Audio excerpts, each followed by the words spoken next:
So here's a differential equation that we hope to be able to solve as an exact equation, but notice that it's not in the proper form. Fascinating. Yeah, because see, one side would have to be 0. So we need to just subtract this from both sides, and notice that I did that although the signs switch around here. So we have m dx plus n dy equal to 0. Now, we don't know that this is exact unless we verify that the partial of m with respect to y, that's the partial of this with respect to y.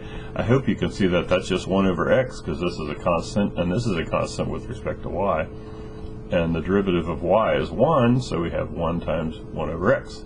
So that's 1 over x. And that also should be the derivative of this one with respect to x, and of course the derivative of ln of x is 1 over x, so it is in fact, so we do have an exact equation.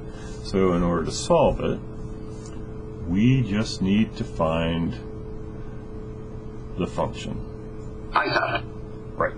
So our f of xy, one way of looking at it would be it was the integral of this with respect to x plus some constant function of y. So integrating this with respect to x, here we get x. Integrating ln of x, maybe you can remember doing this or not, but it requires partial fractions. So you would get x times ln of x minus 1. So trust me about that one. I think the substitutions would be u equals ln of x and dv equals dx, and then therefore du would be derivative of ln is 1 over x, so 1 over x, and v would be x dx, so you wind up with integrating 1, that's where the x comes from. So you would get x ln of x minus x when you integrate this part.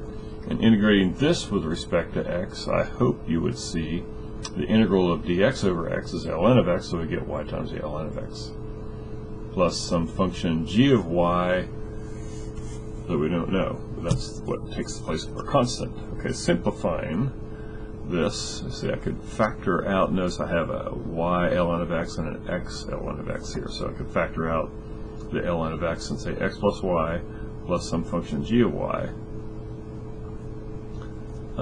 Oh, I'm missing something. I'm missing the x in there, so I'll say plus x. Okay, I think that has it now. Oh no, that x isn't in there at all, because that x did what? Can you see it?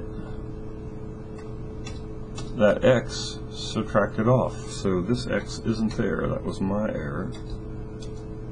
There, we got it now.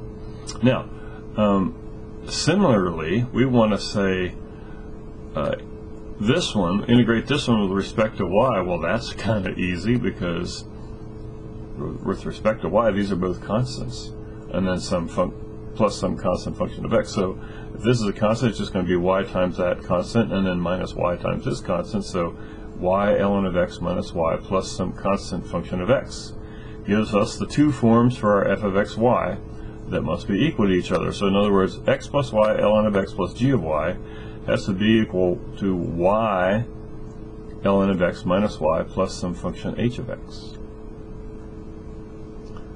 Well, that looks kind of crazy, but if you look at it hard, you can see that if h of y is equal to negative y